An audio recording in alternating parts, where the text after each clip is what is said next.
বাংলাদেশৰ ভয়ংকৰ পৰিস্থিতিৰ সাক্ষী হৈ ঘৰলৈ উভতিল সোণতলীৰ ৰুহুল আমিন। বাংলাদেশৰ মেডিকেল কলেজত পঢ়ি থকা সোণতলীৰ ছাত্ৰ ৰুহুল আমিনে সুকলমে আহি ঘৰ পালে। সংবাদ মাধ্যমৰ আগত বাংলাদেশৰ ভয়ংকৰ পৰিস্থিতিৰ কথা প্ৰকাশ কৰিলে মেডিকেলৰ ছাত্ৰ ৰুহুল আমিনে। চকুৰ আগতে ২-৩০০ মানুহ মৰা দেখিছো ছাত্ৰ ৰুহুল আমিন। বাংলাদেশৰ ভয়ংকৰ ছাত্ৰ আন্দোলনৰ মাজতে ইণ্টাৰনেট বন্ধ, ৱাইফাই বন্ধ কৰি দিছিল।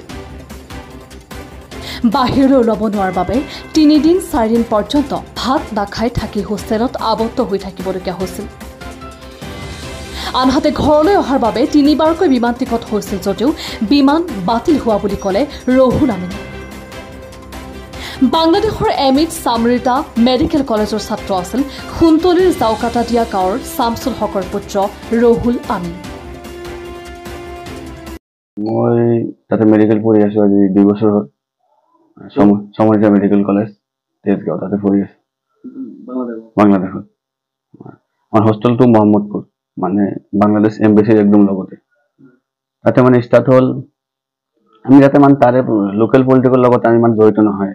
মেডিকেল পঢ়িব গৈছো তাতে আমি ব্যস্ত, আমি একো মানে গমেই নাপাওঁ কেতিয়াৰ পৰা মানে এইটো মানে ষ্টাৰ্ট হৈছে।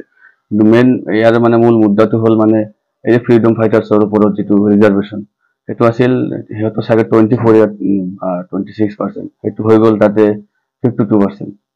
সেইটোলৈ মানে বহুত মানে এইটো মানে বহুত এটা ডাঙৰ ডিফাৰেঞ্চ, 26ৰ পৰা মানে 52। এতিয়া মেধাৱীবোৰৰ মানে তাতে মানে চিটেই নাই, ৰিজাৰ্ভেশ্যনো নাই। সেইটোৱে মানে সিহঁতে মানে আন্দোলনত লাগিছিল। তো আমি গম পাওঁতে কিছুমান মানে লেট গম পালো। আমি মংগলবাৰ, বুধবাৰ তেনেকুৱা টাইমত গম পালো। তেতিয়ালৈকে মানে কিছুমান চিমৰ ইতিমধ্যে মানে নেট কানেকশ্যন বন্ধ কৰি দিয়া হৈছিল। তাৰপিছত আমি আমাৰ হোষ্টেলটো নতুনকৈ শিফ্ট কৰা হৈছিল তেজগাঁৱত। তাৰ মানে আগতে আছিল মোহাম্মদপুৰত, মানে মোহাম্মদপুৰ একদম পাৰ্লিয়ামেণ্টৰ লগতে। তাৰ পৰা আমাৰ মানে কলেজৰ পৰা একদমেই খোজ খবৰ লোৱা বাদ দি দিছিলে। আমাৰ খোৱা লোৱাৰ ব্যৱস্থা আছিলে না একো আছিলে। তাৰপিছত আমি কেইদিনমান বাহিৰত খালো, তাৰপিছত দোকান পোহৰো বন্ধ হৈ গ'ল তাতে। তো তাতে আমাৰ খোৱা লোৱা বন্ধ হৈ গ'ল। তাৰপিছত এনেই দোকানৰ পৰা যি আমি ৰাতিপুৱা উঠি ফজৰৰ নামাজৰ পিছত ব্ৰেড বিস্কিট এইবোৰ যি আছিলে আমি লৈ আহিছিলো হোষ্টেলত। তেনেকৈ আমি ভাত নোখোৱাকৈ আছিলো ৩-৪ দিনমান। তাৰপিছত লাহে লাহে ৱাইফাই কানেকশ্যন বন্ধ হৈ গ'ল। ৱাইফাই কানেকশ্যন বন্ধ হোৱাৰ পিছত আমাৰ ঘৰৰ লগত মানে যিটো কণ্টেক্ট আছিল সেইটো বন্ধ হৈ গ'ল। এইফালে মানে বহুত চিন্তিত হৈ গ'ল গাঁৱৰ মানুহ, পৰিয়ালৰ মানুহ।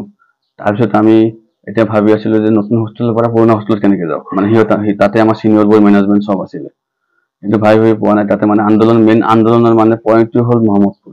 তাতে কেনেকৈ যাওঁ, তেতিয়া আমি বুদ্ধি কৰিলো যে শুক্ৰবাৰে নামাজৰ টাইমত, জুম্মাৰ নামাজৰ টাইমত আমি মানে এই নতুন হোষ্টেলৰ পৰা পুৰণা হোষ্টেলত যাম। তাৰপিছত মানে এবাৰ নামিলো। নগৰ বেৰাৰ পৰা ইমনুল হাছানৰ প্ৰতিবেদন, নিয়মীয়া খবৰ।